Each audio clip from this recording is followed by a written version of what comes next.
pour Tom Bonnen avec son meilleur Saint-Bernard du moment, Sylvain Chavanel, qui lui a permis notamment de remporter son plus beau succès du début de saison, Kurn-Bruxelles-Kurn. Il est là dans la route de Castencron, Tony Gélin, Daniele Benatti également est parmi les meilleurs. Davide Rebellin, s'il veut gagner, à mon avis, il va falloir qu'il tente quelque chose. Georgin Capi, on cherche bien sûr Mark Cavendish. Pozzato est là, Paolini est également là. Julian Dean pour la Garmin. Loïc Mondori un petit peu en difficulté. Mais ça va encore. On a vu Egoy Martinez également. Attention à Rossi, le coureur de la Flaminia. Très vite, beau-frère de Ricardo Rico. Ça peut aider. Ouais, pour la connaissance du terrain, parce que Rico avait attaqué ici dans le final de Milan-San Remo, dans le Poggio, c'est ce que je voulais dire. Parce que je vous laisse. Je vous imagine pas les interprétations qu'on peut faire de ce genre de... Ah, je vois pas. Mark Cavendish, un petit peu en difficulté, mais toujours bel et bien là. Avec Barredo qui est là également pour la Quick Step. Et on revient sur la tête avec un autre coureur de la Quick Step, bien sûr Sylvain Chavanel. Pas d'attaque pour l'instant dans le Poggio, mais on va vous montrer l'endroit où tout le monde attaque habituellement sur les pentes du Poggio. On n'y est pas encore, mais on s'en approche. Et on n'a pas vu ces derniers temps. Petaki a une légère difficulté. J'ai cru voir reculer un petit peu. Bazayev aussi recule. Wegman, les coureurs que l'on a vu très bien placés tout à l'heure dans la Cipressa sont un peu moins bien placés maintenant dans l'ascension du Poggio. Accélération des coureurs de chez Liquigas, à mon avis. On veut supprimer des sprinteurs. On sait peut-être que Petaki est un petit peu à l'arrière. Et Benatti, on le sait, il peut remporter cette épreuve, mais il faut peut-être éliminer des coureurs comme Cavendish ou Petaki qui l'a déjà battu sur les routes de Tirreno. Alors les coureurs de la Caisse d'épargne qui tout à l'heure ont roulé étaient à l'arrière de ce groupe et ce n'est pas étonnant. On revient ici maintenant sur Luca Paolini qui se trouve aux côtés de Filippo Pozzato. Ces deux-là ne se quittent pas, ils étaient équipiers auparavant. Pozzato me fait vraiment belle impression. Il n'a jamais été en difficulté dans la Cipressa et là il reste parmi les 10 premiers et sans problème.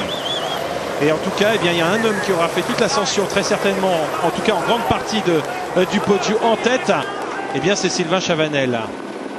Et Tom Bonnen pourra compter sur Alan Davis, qui est toujours en deuxième position. Tom Bonnen est un petit peu plus loin, mais il est là, il doit être en 10e position. Le Poggio est beaucoup plus court que la Cipressa, il ne fait que 3 km 700.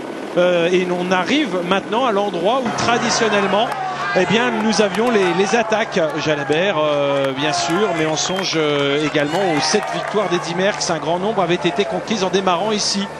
Est-ce que l'on va voir une attaque de l'un de ces coureurs? Regardez sur la droite Carlos Barredo qui est en train de venir se remplacer.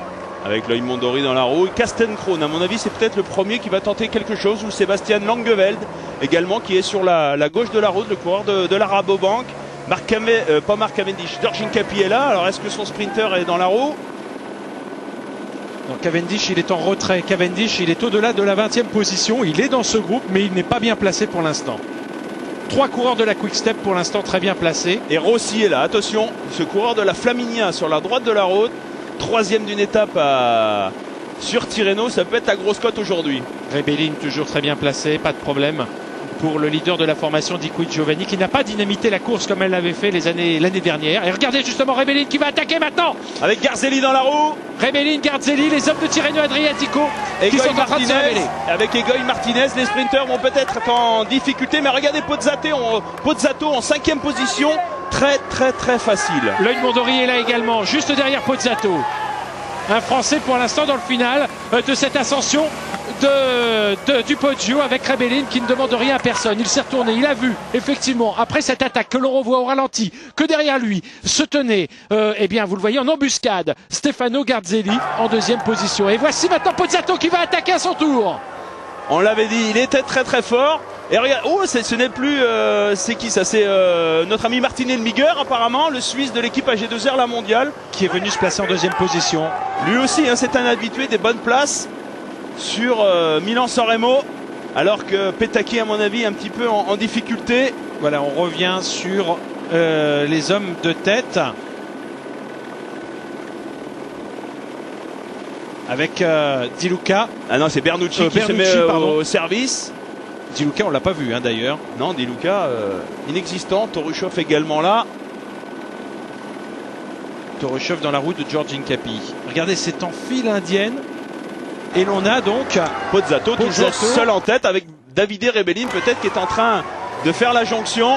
Et Pozzato qui va passer en tête, mais avec très certainement 4 ou 5 secondes d'avance sur ses vrais poursuivants. Je ne parle pas de ces coureurs qui sont pour l'instant intercalés. Nibali et Elmiger. Et derrière Bernucci qui va faire le travail puisque Alessandro Petacchi fait partie de ce groupe. On va voir la descente que fait Pozzato, mais a priori la différence n'est pas assez importante pour finir en solitaire ce Milan-San Remo. Anthony Gélin fait bel et bien partie de ce groupe. Mais il n'y avait pas grand monde. Hein. Ouais, quand même une bonne trentaine de coureurs hein, tout de même. Pozzato a compris hein, qu'il y avait peut-être trop de sprinteurs dans ce groupe et s'il voulait s'imposer, il préférait faire partie d'un petit groupe d'une dizaine de coureurs. Pour l'instant, ils sont 3 avec Nibali et Davide Rebellin, mais qui ne vont peut-être pas collaborer avec l'Italien de la Katusha et Martin Elmiger qui essaie de faire la jonction maintenant. Oui, il n'a pas beaucoup de retard. Derrière, il y a une cassure, mais c'est pas grand-chose non plus. Et l'on va voir qui, justement, prend en charge la poursuite. Il faut faire le point, c'est pas facile à ce moment-là de savoir si son sprinter est encore présent dans les roues. On se retourne, mais les virages sont quand même très fréquents. Les lacets sont assez étroits et il est parfois difficile de faire le point. Les oreillettes, évidemment, sur le Poggio, sont un atout précieux pour tous ces coureurs. En tout cas, c'est Bernucci hein, qui va faire maintenant la jonction, le coureur de la LPR. S'il roule, c'est que Petacchi est bel et bien là. Alors que des coureurs que l'on voit essaient de faire la jonction maintenant dans la descente. Descente qui se fait relativement calme. Il n'y a pas de coureurs qui prennent trop de risques dans cette descente. Moins de 6 km hein, avant de parvenir à l'arrivée sur le Lungomare. Et désormais maintenant moins de 5 km. Là je parlais tout à l'heure bien sûr du sommet du Poggio. Ça va peut-être faire les effets de Cavendish hein, si on ne fait pas la descente à bloc. Imaginons qu'il était un petit peu en difficulté sur le sommet du Poggio. Il peut revenir, pourquoi pas, et s'imposer. Allez, on a Nibali pour l'instant qui est en première position, il me semble. Et voilà le groupe qui a basculé tout à l'heure au sommet du Poggio. On essaye de se replacer. C'est vraiment un final comme il n'en existe pas d'autre. Le final de Milan-San Remo dans une grande classique. Un monument du cyclisme. La tension était extrême au cours des derniers kilomètres. Et là, on arrive au paroxysme. Parce que finalement, comme l'an passé, comme ces dernières années, eh bien, on n'a pas fait la différence dans le Poggio. Et encore moins, évidemment, dans la Cipressa. On a vu les sprinters comme Julian Hind faire partie de ce groupe. Gerald Ciolek également fait peut-être partie de ce groupe. On voit l'œil de Mondoré. Et regardez là. Eh bien voilà, c'est lui, oui, c'est bien Cavendish. Lui. Cavendish dans la roue de l'œil de Mondori. Il est là, présent, au contact, et c'est pas terminé. D'autres coureurs sont en train de revenir. Ça vous surprend, Jackie? Ça me surprend, et ça surprend aussi peut-être les autres sprinteurs. Hein. Petacchi a annoncé cette semaine que non, Marc Cavendish est peut-être le coureur le plus rapide actuellement, mais il ne faisait pas partie de ses favoris, et il est bien là. C'est assez extraordinaire, il est tout jeune, c'est je crois sa première participation à Milan-San Remo. On sait qu'il faut de l'expérience sur cette épreuve. Certes, pour l'instant il est assez loin au sein de ce peloton, mais il peut compter dans le final sur l'expérimenté Giorgio Capi qui va certainement essayer de le replacer parmi les premiers. Vous avez raison, c'est sa première participation à Milan-San Remo, mais c'est un coureur qui a déjà 5 victoires à son compteur depuis le début de la saison et qui en avait remporté 17 l'année dernière. Avec bien sûr, rappelez-vous, les 4 étapes remportées sur les routes du Tour de France et ses nombreuses victoires également sur celle d'Italie. Ah, puis on a vu un certain Thomas Löfqvist le replacer au pied de la Cipressa.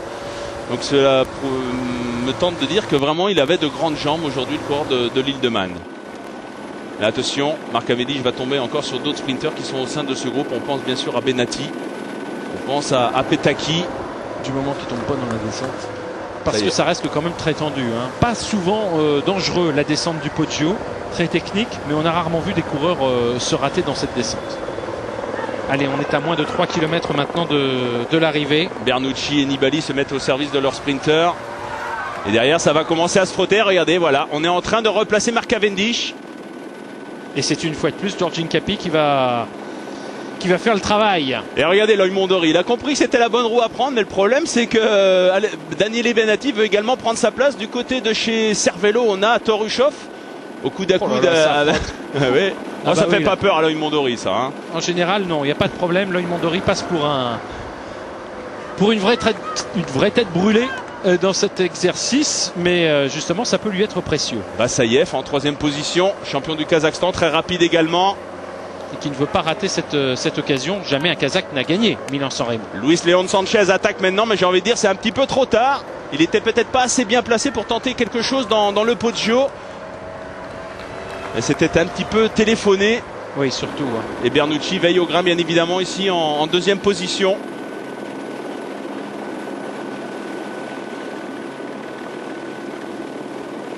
Bernucci, Wegman.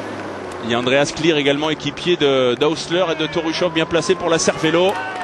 Allez. Aucun coureur n'est capable de sortir dans le final comme l'avait fait Fabian Cancellara l'an passé. Ça roule trop vite. Les relais appuyés tout à l'heure de Nibali, maintenant de Lorenzo Bernucci. Virage sur la droite maintenant et l'on va arriver sur le Lungomare. La flamme rouge sera quasiment en vue. Di Luca est là, pour amener le sprint pour Petacchi. On ne l'avait pas vu, mais il est bien là. Mais il a beaucoup d'équipiers, hein, puisque Pietropoli est également présent. Il vient se replacer, Pietropoli, juste devant son sprinter. Flamme rouge désormais, dernier kilomètre. Dernier kilomètre, on ne peut pas dire que ce soit tout droit. On épouse la côte dans ce final. Attention, avec Mondori qui se fait quelques frayeurs. Et Marc Cavendish idéalement placé parmi les 5 ou 6 premiers. Il a toujours Georgin Capi juste devant lui. Le sprint va être lancé. Vous le voyez, on a quoi, 25 coureurs, peut-être une petite trentaine pour se disputer la victoire dans Milan-San Remo dans quelques instants. L'édition du centenaire promise maintenant à un sprinter dans quelques instants. Avec tous les plus grands sprinteurs attendus qui ne se sont pas fait piéger.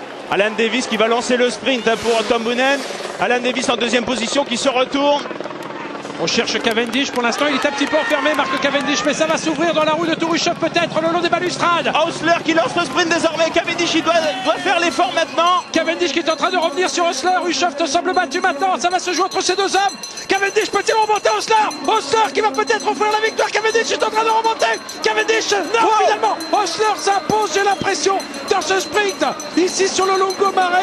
Hausler a réussi à repousser apparemment l'assaut de Marc Cavendish. Alors là, écoutez, on n'aurait pas fait ce pronostic, mais rappelons que ce n'est pas la première fois de la saison que l'on voit Hausler déborder Cavendish. Il vient tout simplement aujourd'hui apparemment de récidiver. On va revoir au ralenti. C'était en tout cas Jackie Durand très serré sur la ligne d'arrivée. Et très bien joué de la part de l'équipe Cervélo. Torushov était dans les roues. Oui. Attendez, j'ai l'impression que finalement Cavendish est passé. Il est persuadé d'avoir gagné. Je me suis peut-être laissé abuser par cette image. Je ne pensais pas que Cavendish remontait, mais apparemment on en est certain du côté de la formation Columbia. Et visiblement, eh bien c'est Cavendish qui s'impose dans ce sprint devant Heinrich Hausler. Et dans ce cas, eh bien on va le voir au ralenti. Il passe sur la ligne son adversaire. Ah oui, c'est net.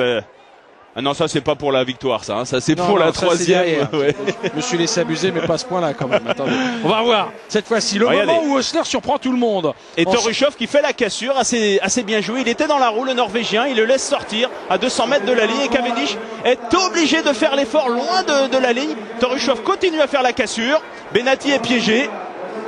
Oui, Benatti grand perdant quoi qu'il en soit de ce Milan-San Remo. À ce moment-là, on pense que Hausler ne peut plus la bombe qui revient. C'est incroyable. Et c'est sur la ligne, j'aimerais vraiment voir la photo finish. C'est sur la ligne que Cavendish, c'est 2 mètres avant qu'il arrive à déborder son adversaire. Et qu'il arrive finalement à s'emparer de la victoire. Hausler qui va être dégoûté ce soir d'avoir finalement échoué aussi près. Et Cavendish pour sa première participation, eh bien fait mouche. Voilà la photo finie. Si, c'est net. Ah, c'est net, Patrick. Ouais, c'est net. Bon, d'accord. Non, c'est net. Il y a au moins un flou entre les deux. La plus belle photo finish de l'année. Celle-là, il faut la garder. Écoutez, en tout cas, la victoire est belle pour Marc Cavendish qui découvrait Milan-San Remo. Il en rêvait, il l'avait repéré évidemment. Et bien finalement, il a réussi ce coup de maître. Vous n'en aviez pas fait votre favori, Jackie Durand. Et beaucoup d'observateurs n'avaient pas osé faire de Marc Cavendish le favori de cette édition du centenaire. Ah, je pense qu'en bas de la descente du Poggio, bon nombre de sprinteurs qui étaient ici dans ce groupe, Tom Boonen, Daniele Benatti, Heinrich Hausler, Torushov, ont été certainement surpris de voir le coureur de Lindemann parmi les meilleurs. Il a eu le soutien dans le final de Georgin Capi qui dans un premier temps l'a replacé parmi les 5 ou 6 premiers. Ensuite il a fait l'effort, Georgin Capi. On a failli le piéger, assez bien joué de la part d'Heinrich Hössler de Torushov. Mais que faire face à cette pointe de vitesse dans les 200 derniers mètres? C'est l'homme le plus rapide au monde. Il avait déjà battu Cavendish Hössler, mais c'était sur le Tour du Qatar en début de saison. Et bien là, il le devance sur la Primavera. Alors là, chapeau Cavendish. Alors ils font le doublé, les Cervélo. Le problème c'est qu'ils font 2 et 3 avec Hushovd qui va arracher la 3e place derrière dans ce sprint. Pourtant ils n'ont rien à se reprocher, les coureurs de Cervélo. Ça a été un sprint magnifique qui finalement sourit à celui qui est certainement doté de la plus belle pointe de vitesse dans le sprint international.